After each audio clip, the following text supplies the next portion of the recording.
Well, pilots are facing a growing threat in the sky, and now a government watchdog group says the FAA needs to do more to protect pilots and passengers from those lasers that some people shine in the sky. On your side, Susan Campbell joining us to talk about what Phoenix Police the Air Unit is saying about a spike in this. It's so dangerous.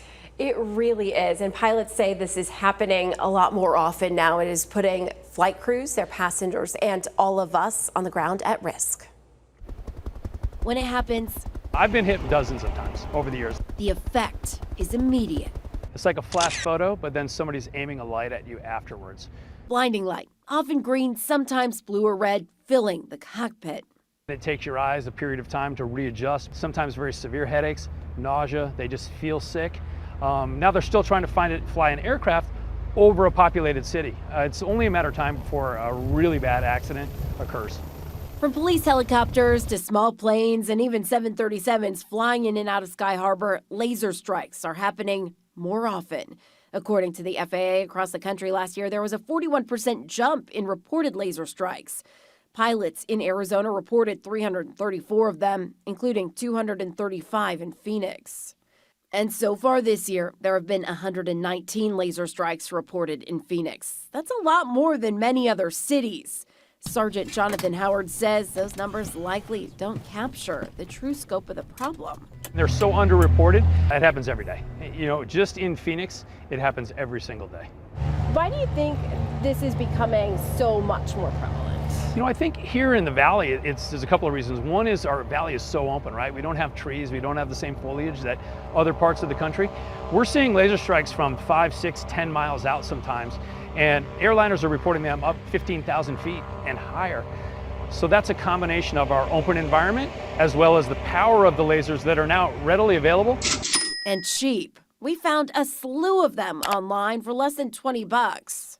Whether someone's doing it for malicious intent or they're doing it as a prank, the potential severity of the outcome is the same. Jack David is the director of safety at Air Guard Flight Training Center. The school's crews are taught how to handle laser strikes. First thing we tell them to do is don't look into the light, because that's where you could get either temporary or even permanent eye damage. The next thing we ask them to do is to note their current position on their GPS navigation system. That could help law enforcement track down who's responsible. Many times we can divert our attention and attempt to locate and identify the offender. And we'll send not only Phoenix police officers over, but we're working in conjunction with the FBI. We'll actually send FBI agents out there. The problem is getting that bad. It's a federal crime, and penalties have topped $27,000 and even prison sentences of up to 51 months. But prosecution is rare. When you're in the airplane, it appears like it's pointing right at you. We have to presume that it's intentional, that it's not haphazard. And now a new report from the U.S. Government Accountability Office says the FAA needs to do a better job of collecting and sharing information about laser strikes with law enforcement. According to the report, there were 44 prosecutions for laser strikes between July of 2016 and September 2020. But the FAA only reported 4. The recommendations in the report also call for more outreach to educate people about the real hazards of lasers. So here's the warning. The consequences could be catastrophic, not only for the aircrew and who's ever on board, and when we're talking jetliners, hundreds of people on board, but who's ever below them as well.